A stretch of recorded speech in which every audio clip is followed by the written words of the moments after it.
న్యాయ నిర్ణేతలు కాబట్టి వాళ్ళ ముందుకు వెళ్ళడానికి కూడా మేము సిద్ధంగా ఉన్నాం. రైట్, మళ్ళీ వస్తాను మీ దగ్గరికి. బొల్లం మల్లయ్య యాదవ్ గారు, ఇవాళ ఒక విషయం రైజ్ చేస్తున్నారు. కాంగ్రెస్ పార్టీ నేతలు ఎవరు కదిలిచ్చినా ఒక విషయాన్ని అయితే పదే పదే గుర్తు చేస్తున్నారు. గతంలో ఏం జరిగిందో ఒకసారి గుర్తు చేసుకొని మాట్లాడితే బాగుంటుంది అనే పదము పదే పదే చెప్తున్నారు.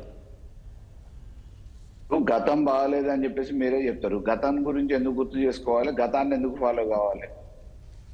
మీరు కొత్త విధానాలతోని ఆదర్శంగా ఉండేటట్టుంటే అయిపోతుంది కదా. రాజకీయాలంటే ఈ రోజు మామూలుగా రేపటి తరాలు నేర్చుకునే విధంగా ఆదర్శంగా ఉండాల్సిన అవసరం ఉంది. నీతికి నిజాయితీకి మారిపోయారు అని చెప్పి చెప్పుకునే కాంగ్రెస్ నాయకులు మరి ఈ రోజు రాజ్యాంగానికి, న్యాయస్థానాలకి, వాటి నిర్ణయాలకి కట్టుబడి ఉంటే అయిపోతుంది కదా. గతంలో మీరు చేసిరు, గతంలో మీరు చేసిరు, గతంలో మీరు చేసినప్పుడు మేము కట్టుబడి ఉండమని చెప్తలేము. మీరే మాట్లాడుకుంటే మంచిది ఆ నీతులని మేము కట్టుబడి ఉంటామని మీరు విన్నారా?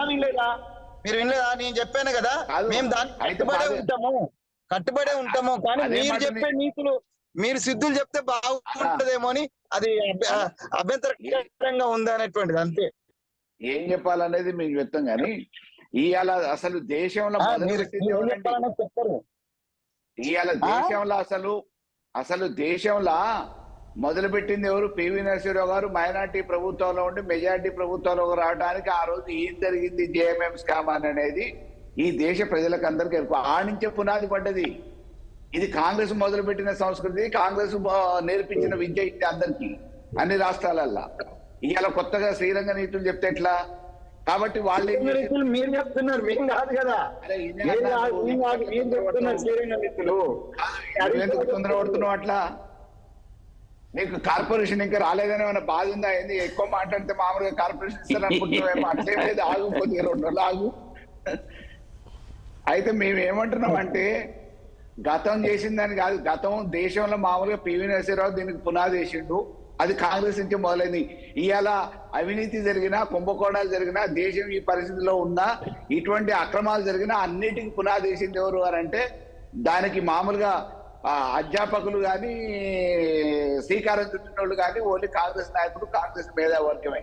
కాబట్టి మేము ఏమంటున్నాం, ఇవాళ మీరు రాజ్యాంగం మీద మామూలుగా ప్రమాణాలు చేస్తున్నారు, నీతికి నిజాయితీకి విలువలు అంటున్నారు, రాజకీయాలలో విలువలు కావాలని అంటున్నారు. ఆ విలువల ప్రకారం ప్రభుత్వం ఏర్పాటు చేయడానికి ప్రజలు ప్రజాస్వామ్యయుతంగా మీకు సరిపోయే సంఖ్య ఇచ్చింది. మీరు నడిపించడానికి కావాల్సిన అన్ని రకాల వనరులు ఉన్నాయి. వేరే పార్టీని చీల్చి ఏదో మీరు మామూలుగా పబ్బం గడుపుకుందాం అనేది ఎందుకు? రేపు ఏదో జరగబోతుంది కాబట్టి ఆ జరగబోయేదానికి ఇంకా వేరే వాళ్ళు ప్రతిపక్షమే ఉండకుండా ఉండటానికి గెలిచిన వాళ్ళని అయాన్నో భయాన్నో మభ్యపెట్టో మాయ చేసో ఇంకేదో ప్రలోభ పెట్టో తీసుకుపోదామనే ప్రయత్నాలు మీరెందుకు చేయాలి? మీకు ప్రజాస్వామ్యంలోనే ఇచ్చింది కదా, ప్రజాస్వామ్య పరంగానే మీకు ఓట్లేసి గెలిపించారు, ప్రభుత్వం ఇచ్చింది కదా. మరి అటువంటిప్పుడు మామూలుగా మీకు ఎందుకు భయం? వేరే పార్టీ వాళ్ళ మీద కన్నేయాల్సిన అవసరం ఉంది, వేరే పార్టీ వాళ్ళ మీద ముందుకుపోవాల్సిన అవసరమే ఉంది. మీరు తీసుకుపోయారు, మీ అవసరాలు ఏందో. ఇవాళ న్యాయస్థానం ఇచ్చిన తీర్పు కన్నా కట్టుబడి ఉండాలి కదా. దాంట్లో ఇంకా వేరే స్పీకర్ కి విచక్షణ అధికారాలు ఉంటాయి, దాన్ని బట్టి ఏమన్నా చేయొచ్చు అని చెప్పి సాగదీసే పనులు ఎందుకు చేస్తారు? మీరు కనీసం ఆదర్శంగా ఉండండి. వేరే వాళ్ళు మామూలుగా తప్పు చేసిరని మీరు అంటారు. తప్పు ఎవరు చేసిరు ఏందనేది నిర్ణయించాల్సింది ప్రజలే కదా. ఆ తప్పుకు శిక్ష ఏం పడ్డది ఏంది అనేది ప్రజలు నిర్ణయించారు. రేపు భవిష్యత్తులో కూడా ఎవరికి ఏ శిక్ష చేయాలనేది ప్రజలు నిర్ణయిస్తారు.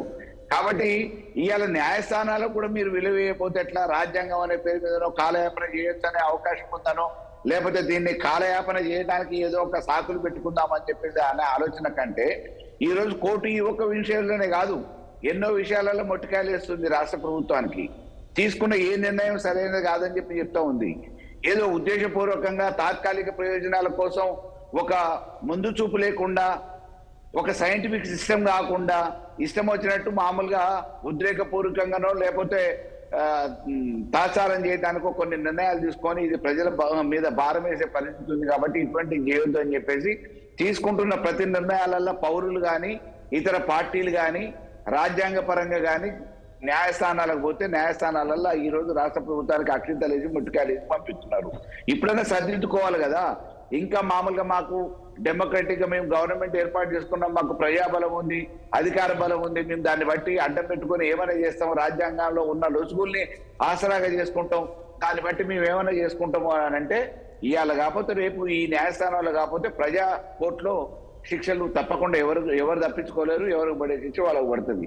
కాబట్టి డెఫినెట్ గా ఈ రోజు రాజ్యాంగం ఏం చెప్పింది, రాజ్యాంగం మీద మామూలుగా మీకు నమ్మకం ఉంటే, న్యాయస్థానాల మీద నమ్మకం ఉంటే, న్యాయస్థాన తీర్పుగా అనుసరించి ఈ రోజు కాంగ్రెస్ పార్టీ కానీ కాంగ్రెస్ ప్రభుత్వం కానీ నిర్ణయం తీసుకొని వాళ్ళని డిస్క్వాలిఫై చేస్తే అది మీరు ఒక చరిత్రలో నిలిచిపోతారు. వేరే వాళ్ళు అట్లా చేసిరు ఇట్లా చేసిరు అనే దానికంటే మేము ఇంత గొప్పగా చేసినామని చెప్పి చెప్పుకోరు. మీరు ఎవరి చరిత్ర ఏందనేది చరిత్రలో అయితే ఉంటది కదా, చరిత్ర పుటలలో శాశ్వతంగా ఉంటది రేపు భావితరాల వాళ్ళు చదువుకోవడానికి. కాబట్టి మీరు చరిత్రలో నిలిచిపోండి, ఆదర్శంగా నిలిచిపోండి. తెలంగాణలో వేరే పార్టీలు ఫిరాయించిన వాళ్ళు వాళ్ళ అవసరాలకు మా దగ్గరకు వచ్చిరా, కాళ్ళు మొక్కిరా, అవసరాలు తీర్చుకోవడానికి మా పార్టీలో జాయిన్ అవుతా అన్నారా, ఏమన్నారని చెప్పి చెప్పుకుంటారో.